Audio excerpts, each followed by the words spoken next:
Tragedy in London, Plague and Fire, written by Richard Platt, illustrated by Barbara Gibson.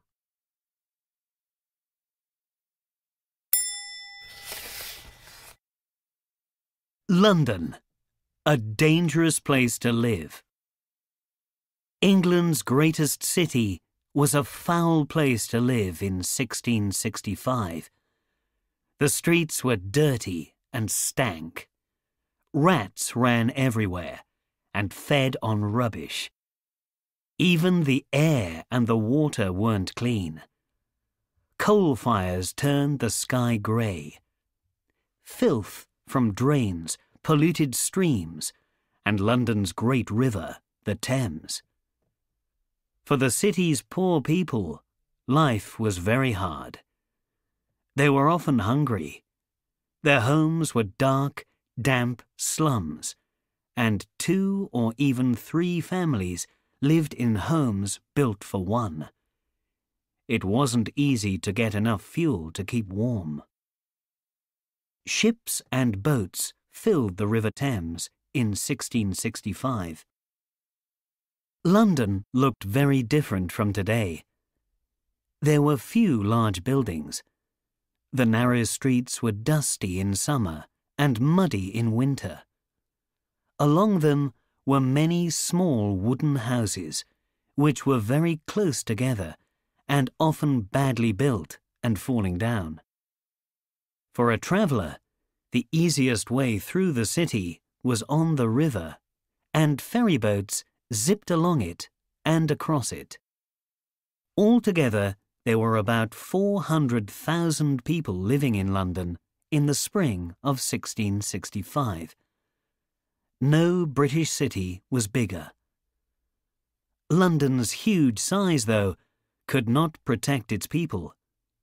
Londoners were about to face 2 frightening and deadly dangers which threatened rich and poor alike.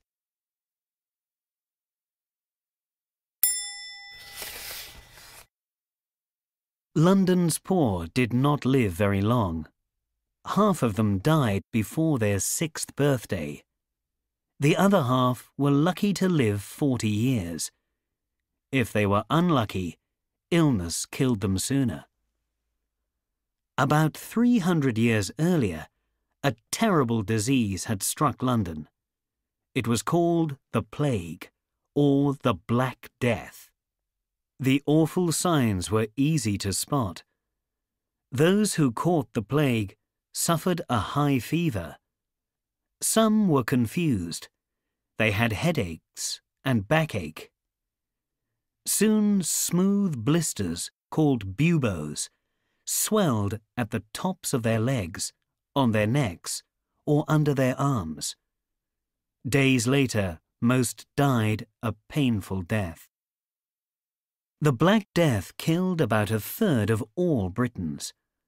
In London, 200,000 people may have died. Since then, the plague returned from time to time when the weather was hot. Londoners knew that each summer more people might die, but nobody knew why. London's poor were particularly at risk in 1665. There had been a drought the year before, and the lack of rain meant food plants died in the dry fields. Many families went hungry. An icy winter weakened them further. People did not have money to buy fuel to keep themselves warm. When the plague returned to London in 1665, they did not have the strength to fight it. Many poor people died from the plague.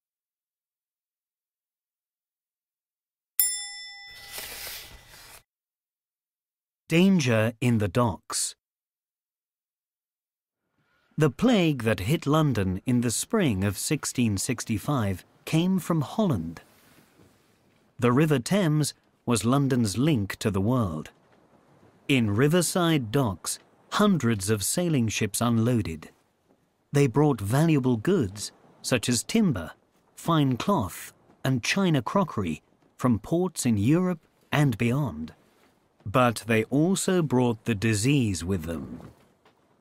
Londoners knew that the plague was killing thousands of people in Holland, and they thought Dutch crews might be ill with the disease.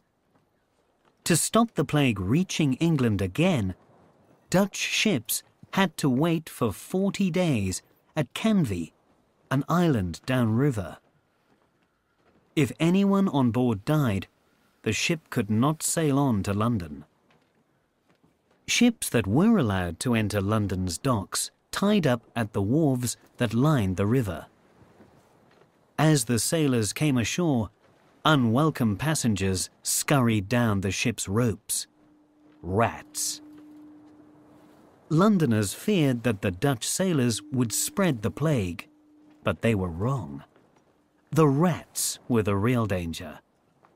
Fleas in the rat's fur carried the disease. Flea bites made the rats ill, and when the rats died, the fleas jumped onto humans and bit them.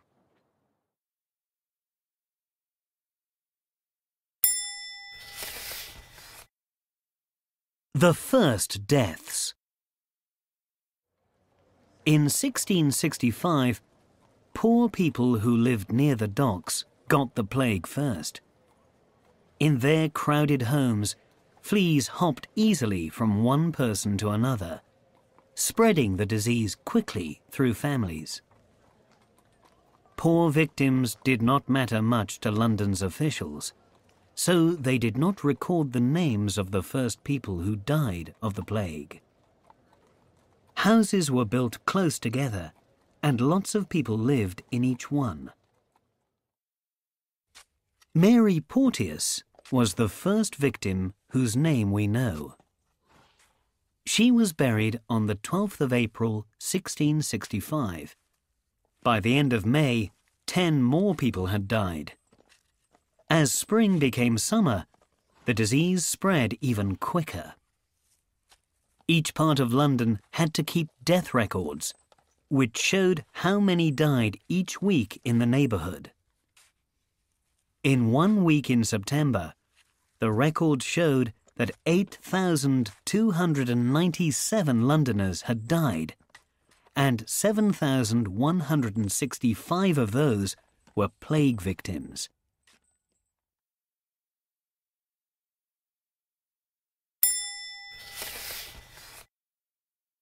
Killing the cats and dogs. Fear spread faster than the disease itself. On the doors of houses where people died, officials chalked a red cross. This sign warned everyone to stay away. Soon they did more. If one member of a family caught the plague, London's rulers ordered the house doors to be locked shut. Guards standing outside made sure no one with the disease got out of their houses. Plague sufferers and their families were prisoners in their homes. People believed this would stop the disease passing from the sick to the healthy. However, they didn't know that it was the fleas that spread the disease. Locked doors could not keep out fleas or even rats. The plague continued to spread. Men guarded houses where plague victims were living. Londoners thought the causes of the plague were bad smells, bad food, bad water, and pets. Fearing that cats and dogs spread the disease, London's mayor ordered them to be killed. Thousands of cats and dogs were destroyed, but it didn't stop the plague. In fact, killing pets may have even made things worse. With no cats and dogs to kill the rats, there were more rats in London. The rats that spread the plague travelled widely throughout London.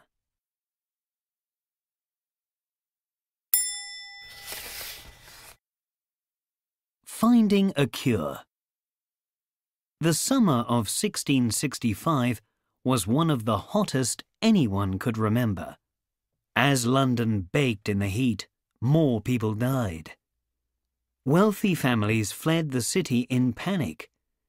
They went to their country houses, where they felt safe.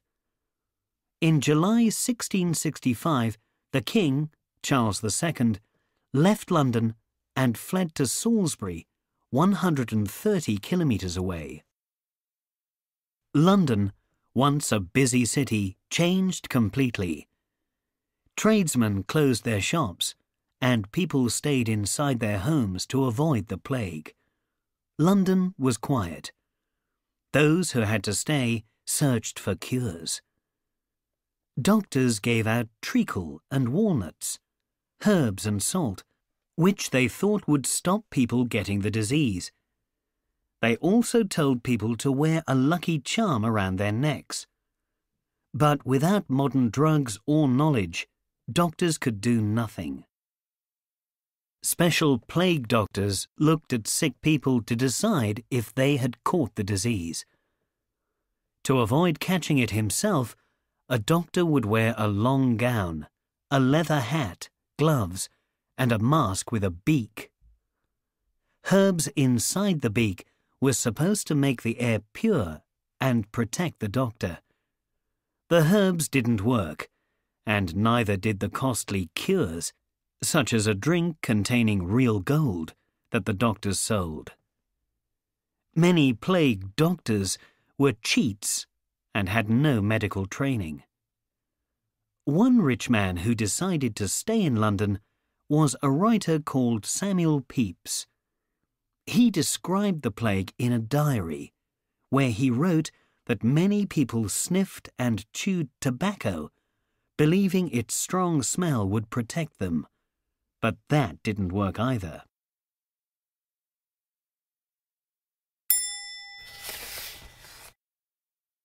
Burying the dead. Each week, there were more red crosses on doors. When the plague first struck, families dug graves with care. They buried their dead in coffins. But as more died, gravediggers made huge open graves called plague pits in churchyards.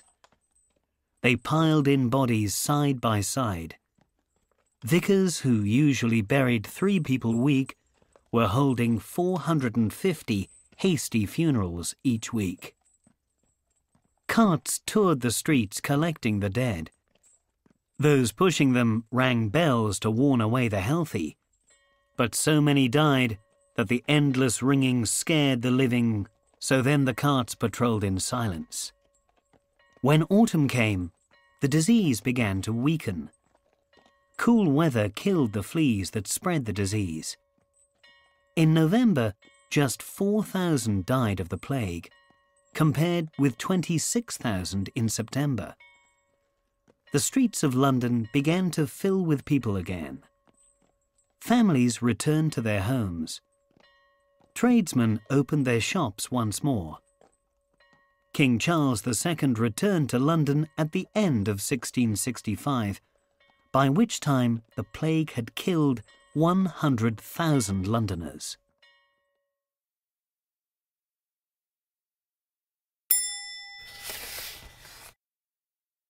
London Tinderbox. By the summer of 1666, there were very few cases of the plague in London. But there was another danger: fire.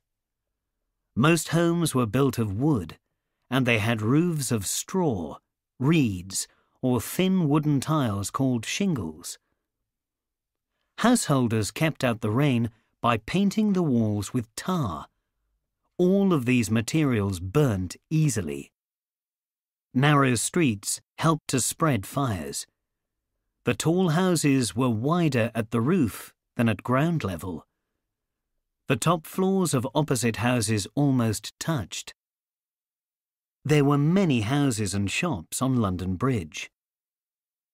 Houses and shops even crowded the road across London's only river bridge. Fire had already destroyed the bridge twice, in 1212 and again in 1633, killing 43 people. At a bread shop in Pudding Lane, a baker went to bed. First, though, he stacked firewood next to his warm oven to dry out. By morning, the sticks would catch fire easily to heat his oven. Perhaps too easily. Sometime after midnight, on Sunday the 2nd of September 1666, he awoke. There was a smell of smoke and the sound of crackling flames.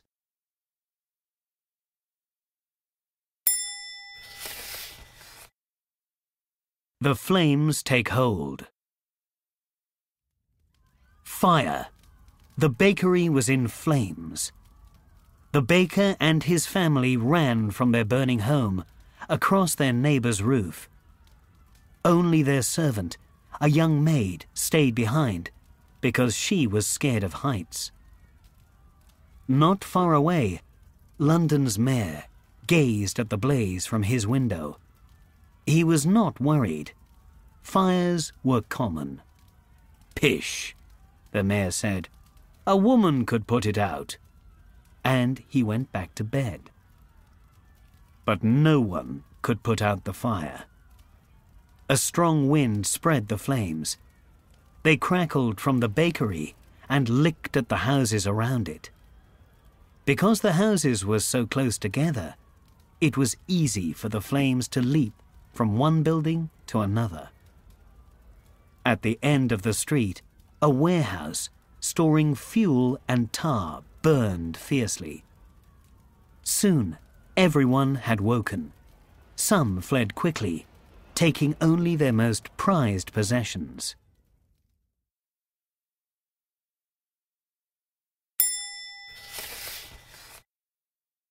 Fighting the fire. Many Londoners stayed near their homes and tried to fight off the flames. They threw on water drawn from London's river. To fetch it, neighbours formed long lines. They filled leather buckets and passed them from hand to hand. Even the king helped carry water. There were a few small hand pumps, but they squirted feeble jets. Water could not put out the flames, so people began pulling down houses. They aimed to make gaps between the buildings that the flames could not cross. First, they used hooks on long poles. When this didn't work, sailors tried using gunpowder to destroy houses. This failed too. The fire was so hot that it burnt the rubble in the streets.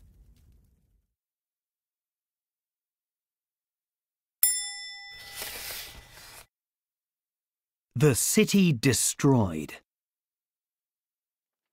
By Monday, the 3rd of September, flames were licking at the city's churches. They were the last to burn, because they were made of stone as well as wood. Their lead roofs melted. Bells fell clanging from their steeples. The fire raged on for a third night, but the morning finally brought relief. The wind that had been fanning the flames dropped, and the fire soon died. Londoners picked their way through the ashes where their homes had once stood. 2/3 of the city, 13,200 houses, had burnt to the ground. To everyone's amazement, just 6 people had died. One of them was the maid who was too scared to escape from the baker's shop, where the fire started.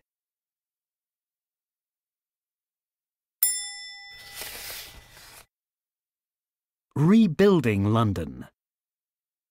To a few people, the fire was not a disaster. It was a chance to create a new, better city. Even before the ashes were cold, architects were designing a great new London. The fire had destroyed crowded, winding lanes. In their place, they planned wide streets and open squares. However, Londoners did not want a grand new city. They wanted their old city back. By spring 1667, workers had cleared the ashes and rubble. They marked the lines of the old streets, and rebuilding began. Inns were built first, then houses. 6 months after the fire, 800 homes were completed. London's public buildings took longer. The greatest of them all, St. Paul's Cathedral, was not completed until 40 years after the fire.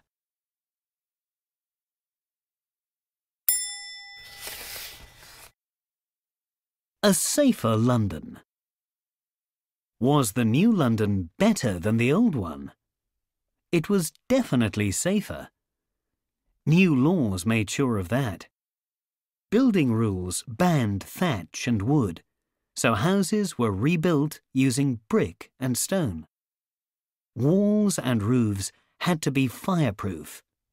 The Great Fire of London of 1666 would never happen again. But the crowded slums returned as the city was rebuilt. Dirty, hungry people returned to the slums. The rats returned too, but not the plague.